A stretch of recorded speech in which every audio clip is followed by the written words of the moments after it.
एबे एबे आंचलिक पाणीपाग विभाग पक्षर एक बड़ खबर सामना को आसी। सूचना अनुसार राज्य में कमुची शीत कलबल करुच्ची कुहुड़ी। 10 जिला को येलो अलर्ट जारी। तेबे आग को केउं अंचल को केते प्रतिशत वर्षा हेब, केउं अंचल को एहार प्रभाव अधिकरू अधिक मात्रा रहिबो ता नै संपूर्ण अपडेट जानिबा। किंतु ता पूर्वरु वीडियो गुटे लाइक करंतु, सांगसाथी मानक सहित अधिकरू अधिक मात्रा रे शेयर करंतु। आपण माने जदि आम चैनल रे प्रथम थर पई वीडियो देखुथांती ताले बे सब्सक्राइब करी बेल आइकन को ऑन करी रखंतु, जहा द्वारा जेबे भी जे कोनोसी पाणीपागर लेटेस्ट अपडेट आपण माने सर्वप्रथम आम चैनल रे पाई परिबे। ताहाले लेट न करी चलंतु खबर ऊपर नजर पकाइबा।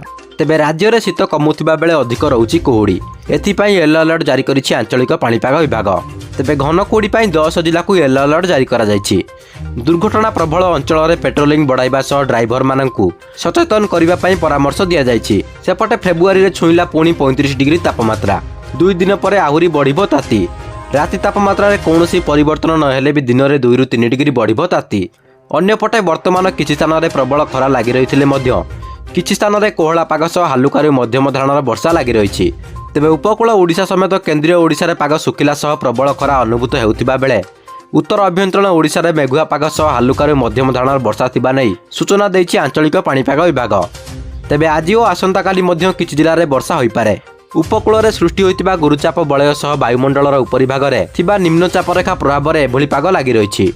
तेबे आपण माने वर्तमान भिडियोटी को केउ जिल्लारू देखुछन्ते एवं आपणक जिल्लार पाग किपरि अछि ता कमेंट माध्यम रे हमकु जणातु। जय जगन्नाथ।